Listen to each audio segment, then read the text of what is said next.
Okay, so now that we have the concept of the rate of return, we can use this to discuss several important topics, such as do we mean by the future value of money, present value of money, compounding, and so on, right?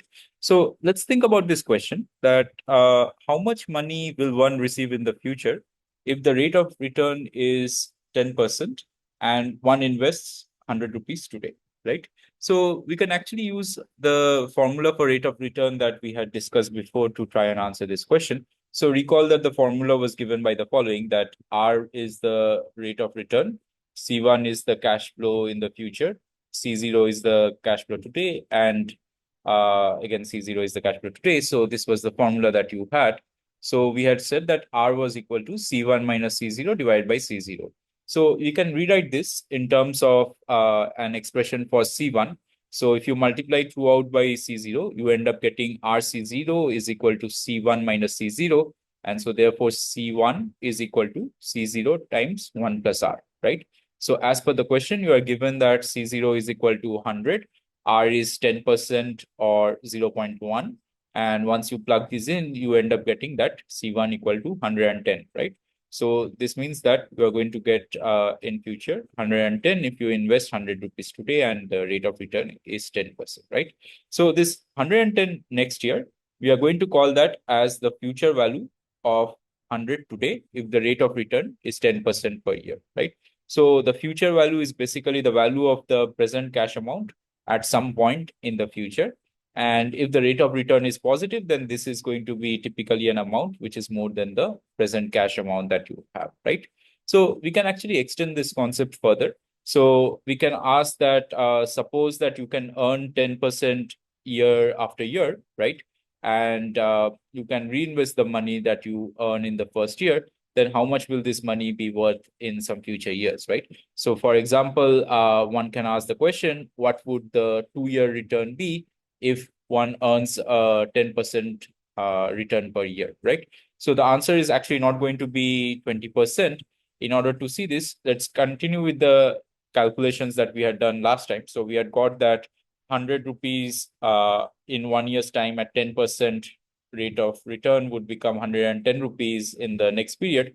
And now if you again kind of apply the formula with C1 equal to 110, R equal to 1.1, and C2 is what you are interested in calculating, you can see that C2 is going to be 110 multiplied by 1.1 or 121, right? So the 2-year return is therefore going to be given by what is C2, 121 minus C0, which is 100 divided by 100 or 21%, which is more than the 20%, right?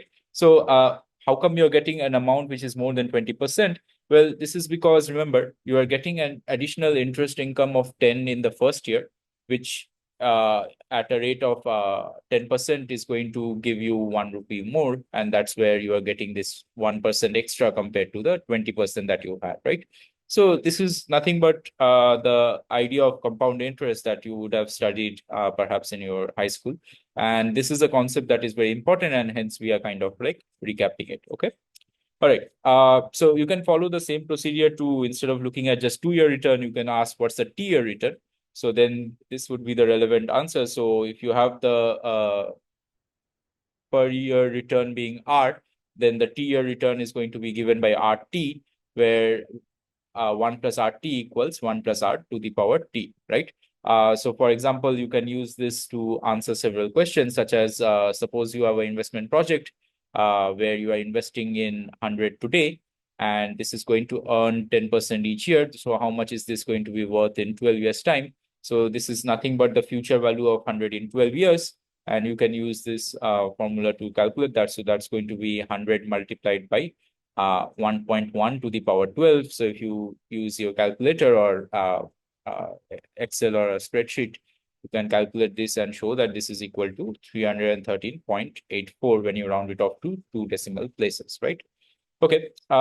You can also use the same concepts to answer several other related questions. So for example, what's the constant 1-year interest rate, which if you apply twice is going to give you a 2-year interest rate of 50%, right? So the answer is not going to be 25%. Why is this the case? So suppose that you had kind of like calculated this with 25%. What you would have got is that in 2 years, in 1 year, one amount of rupee in would have become 1 plus 25%. Then again, if you apply 25%, this becomes 1 plus 25% whole square. And so now if you subtract 1, that gives you the rate of return.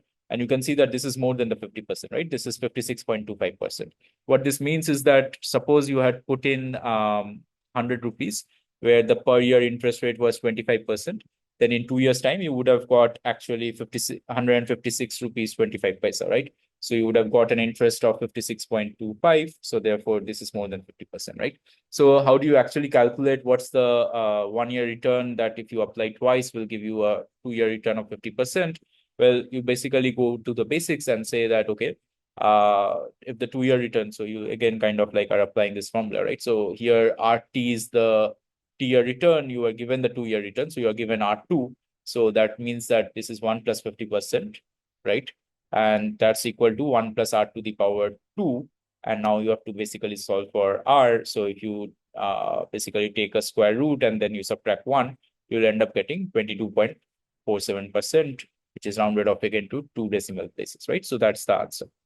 Okay, another very closely related question is the following, that at an interest rate of 3% per year, how many years would it take to double one's money, right? So the answer involves solving an equation which is of the following type. So suppose that the answer is given by X years. So what this means is that you have basically kind of like put in your money. Each year you are getting 3%. So in X years, you are going to get 1 plus 3% to the power X. And you want to find out at what point is your money double. So that means that 1 plus 100% is the what you have on the right hand side, right? And now you have to solve for X. So if you take log of both sides, you end up getting that X is going to be given by log of 2 divided by log of 1.03, right? So now if you use your calculator, you can show that this is around 23.45, right? And you can do this exercise for different calculations, right? You could have asked how much does it take to treble your money and so on, right? The same kind of procedure will give you the answer. Okay. All right. It's interesting to note that compounding also works for fractional time periods as well. So for instance, if you have a question like this, that if the overall interest rate is 5% per year, what is the rate of return over half a year, right? So then you can actually try and answer this, the same formula that you had here. Here, instead of like this R being the annual interest rate, you can think of this as the semi-annual interest rate. Then in that case, the formula will tell you that 1 plus R1 is the same as 1 plus R 0.5 to the power 2. And from here, if R1 is 5%, then you can solve for R 0.5, which is 2.47%, right? So this would be the type of calculation you would do. For example, if the return is kind of like compounded twice in a year, right? And then, you can do similar calculations where you think about what happens if the return is compounded 4 times a year, then this and so on. That will give you the quarterly interest rate and also, right? So these are some calculations that often come up. Okay, so this was the concept of future value and compounding, and quite often what we would have to do is discuss the flip side of the future value problem, right? So the future value problem says that if you have some amount of money today, how much is it going to be worth in the future? The opposite problem is that suppose you know how much money you will have in some future point, let's say next year, then you are interested in figuring out what is the equivalent amount of money in today's terms, right? So one particular application in a corporate context is often of the following type, that you have a project Y, which will return, let's say, 1 million rupees in 5 years' time, then how much would you be willing to pay to undertake this project today, right? So in order to answer this question, you need the flip side of the future value problem, right? And this, as we'll see, is a very important ingredient of capital budgeting process that we mentioned, right? Okay, so how do we answer this question? Well, we again go back to our trusted formula of the rate of return. So remember, the rate of return R is given by the future cash flow minus the investment today divided by the investment today. And this basically now we are trying to answer the question where we are given C1, where we are given R and we are trying to figure out what C0 is, right? And this conceptually is what is known as the present value, which is the amount future sum of money is going to be what today, given a specific rate of return. Okay. So let's try and answer some questions. Suppose that the interest rate is 100%. How much would one have to save this period to get 100 next year, right? So this we can actually kind of like answer by trying to figure out what is the present value of getting 100 next year if the interest rate per year is 10%. So this is going to be given by, if you just rearrange this formula in terms of C0. So the right-hand side can be written as C1 by C0 minus 1. So you add 1 to both sides. So you end up 1 plus R is equal to C1 by C0. And so therefore C0 is C1 divided by 1 plus R, right? And so that is the expression for the present value of C1 in terms of money today, right? So if you plug in now C1 equal to 100 and R equal to 10%, you end up getting that the present value of 100 next year at an interest rate of 10% is given by 100 divided by 1.1. And that's approximately equal to 90.91 rounded off to 2 decimal places, right? Okay, so this is a process which is actually the reverse of compounding, right? And this is known as discounting. So discounting is basically translating future cash in terms of today's equivalent. And it's called discounting because if R is positive, you are actually, if you think about it, you are reducing the amount of money that is in the future, right? So 100 in the future is just worth 90.91 today, right? Because of the positive compound effect, right? And there are several kind of like associated terms that you need to just know because different people use different terms. So the discount rate is basically the rate of return R. And it's also often called the cost of capital or the opportunity cost of capital, right? So these are terms which are interchangeably used.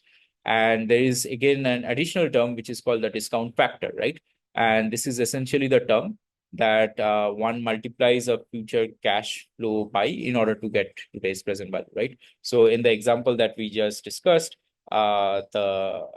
basically the discount factor is going to be given by 1 plus R, where R was 10%. So therefore that was given by 1 by 1.1. And so that was almost approximately equal to 0.91. Okay. All right. So what are the different sort of questions that you can answer using this concept? So for example, suppose that you're given that a project costs 90.91, which is basically the present value of 100 that we have just found, and it's going to give back 100 next year. Suppose that the overall rate of return in the economy is 12%. Would this project be a good deal? Okay. So in order to answer this, we basically just need to think about, okay, we know that the project costs 90.91 and it's going to give 100, right? But the thing is like, it's going to give 100 next year, right? So these 100 next year and 90.91 are not really directly comparable. So in order to make this comparable, we need to translate the 100 next year into an amount of money, which is in today's terms. And then we can compare that with this cost, which is stated in today's terms, right? So 100 next year at a interest rate of 12%, we can calculate the present value, and that's 89.29, right? So what this means is that essentially what we are saying is that we want to spend 90.91 amount of money today to get back an amount of money, which in today's terms is just 89.29, right? So that clearly does not make any sense. So, one should not take up the project if the interest rate is 12%, right? So it would not be a good deal. What if instead the standard rate of return in the economy were 9%? Then basically what you need to do is calculate what's the present value of 100 next year. So that would be 100 divided by 1.09. And if you do the calculation, you can show that this is actually more than the cost of the project. So then it makes sense because you are basically making additional money, right? So you are taking up a project which costs 90.91 in today's terms, and in exchange, you're getting back some amount of money in the future, which is worth more than 90.91 today, and hence it makes sense to take up the project, right? Okay, we can actually extend this not just to thinking about future cash flows in just one period ahead, but you can use this to think about future cash flows more than one period ahead. So for example, if the interest rate was 10% per period, what would 100 in 2 periods be worth? today, right? So this would be answered by thinking about the value of 100 in 2 periods time is what C2 divided by 1 plus R square, where R is 10% and C is 100, right? How did we get this number? So again, we can kind of like go back and think about C0 would be basically C1 C1 would be C0 times 1 plus R. C2 is C1 times 1 plus R. So that is C0 times 1 plus R squared. And so therefore C0 and C2's relation is going to be given by this expression that you see here. And so therefore C2 is equal to 100. This is the amount that you're going to get 2 periods from now. And R is 0.1. So therefore you can calculate this as 100 divided by 1.1 square. And so therefore that's equal to 82.64, right? So that basically means that the discount factor in this case, which is again what you would multiply that future cash flow to get it in terms of today's terms, is given by 1 by 1.1 squares or 1.21, right? So that's 0.83. Okay. So that's actually 0.8264, but once you round it off to 2 decimal places, it's 0.83. Okay, we can also think about this as a way of pricing bonds, right? So imagine that you have a bond that promises to pay 1,000 in 1 year and the prevailing interest rate is 5%, right? So the price of the bond is nothing but the present value of getting 1,000 in 1 year when the interest rate is 5%. So we know how to calculate this. So that's 1,000 divided by 1.05. So that's equal to 952.38, right? You could have also used this to answer the following question. What is the present value of a bond that pays 1,000 in 2 years down the line if the prevailing interest rate is 5% per year for both the years, right? I'll leave that for you to think about. But one interesting finding is the following. Suppose that instead of the interest rate being 5%, the interest rate actually increases to 6%. What would that do to the price of the bonds? So again, you calculate the present value. So the present value now is 1,000 by 1.06. And so you can see that the price of the bond is now lower, right? So it's 943.40. So this basically tells you that price and the implied rate of return on a bond with fixed payments move in the opposite direction. So when the price of the bond goes up, its implied rate of return goes down. And the other equivalent way of thinking about it is that when the interest rate goes up, then the price of the bond also goes down, right? So this is something that we had, if you remember, discussed in the first week's lecture, but now I hope using the concept of present value, this is a bit more clearer about where do we get this concept of this negative relationship between price and interest rate from.